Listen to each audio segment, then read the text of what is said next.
شروع اللہ کے نام سے جو بڑا مہربان نہایت رحم والا ہے۔ اور شہر میں عورتیں گفتگویں کرنے لگیں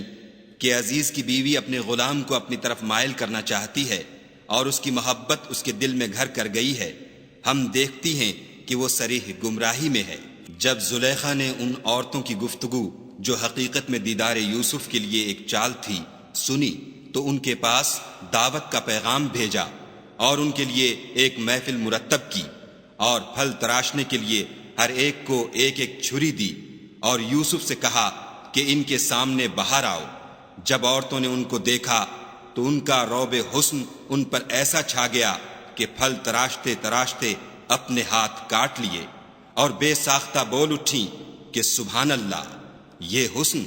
یہ آدمی نہیں کوئی بزرگ فرشتہ ہے۔ تب زلیخا نے کہا یہ وہی ہے جس کے بارے میں تم مجھے طعنے دیتی تھیں، اور بے شک میں نے اس کو اپنی طرف مائل کرنا چاہا مگر یہ بچا رہا، اور اگر یہ وہ کام نہ کرے گا جو میں اسے کہتی ہوں تو قید کر دیا جائے گا اور ذلیل ہوگا۔ یوسف نے دعا کی کہ پروردگار جس کام کی طرف یہ مجھے بلاتی ہیں اس کی نسبت مجھے قید پسند ہے، اور اگر تو مجھ سے ان کے فریب کو نہ ہٹائے گا تو میں ان کی طرف مائل ہو جاؤں گا اور نادانوں میں داخل ہو جاؤں گا۔ تو خدا نے ان کی دعا قبول کر لی اور ان سے عورتوں کا مکر دفع کر دیا، بے شک وہ سننے اور جاننے والا ہے۔ پھر باوجود اس کے کہ وہ لوگ نشان دیکھ چکے تھے، ان کی رائے یہی ٹھہری کہ کچھ عرصے کے لیے ان کو قید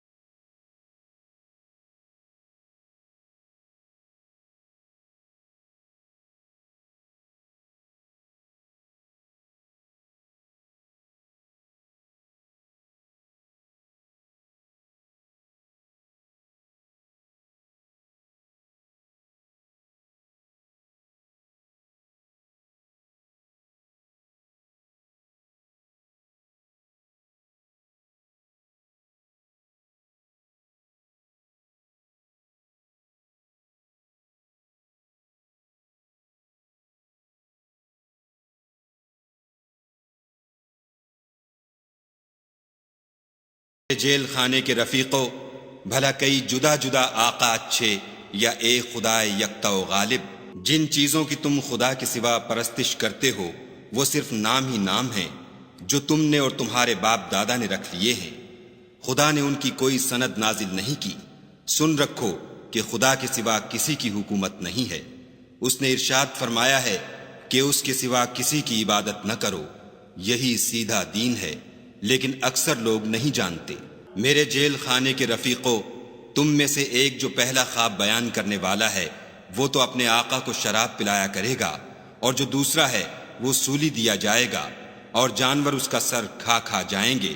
جو امر تم مجھ سے پوچھتے تھے وہ فیصل ہو چکا ہے۔ اور دونوں شخصوں میں سے جس کی نسبت یوسف نے خیال کیا کہ وہ رہائی پا جائے گا، اس سے کہا کہ اپنے آقا سے میرا ذکر بھی کرنا، لیکن شیطان نے ان کا اپنے آقا سے ذکر کرنا بھلا دیا، اور یوسف کئی برس جیل خانے ہی میں رہے۔ اور بادشاہ نے کہا کہ میں نے خواب دیکھا ہے، دیکھتا کیا ہوں کہ 7 موٹی گائیں ہیں جن کو 7 دبلی گائیں کھا رہی ہیں، اور 7 خوشے سبز ہیں اور 7 خشک۔ اے سردارو، اگر تم خوابوں کی تعبیر دے سکتے ہو تو مجھے میرے خواب کی تعبیر بتاؤ۔ انہوں نے کہا یہ تو پریشان سے خواب ہیں اور ہمیں ایسے خوابوں کی تعبیر نہیں آتی۔ اب وہ شخص جو دونوں قیدیوں میں سے رہائی پا گیا تھا اور جسے مدت کے بعد وہ بات یاد آ گئی،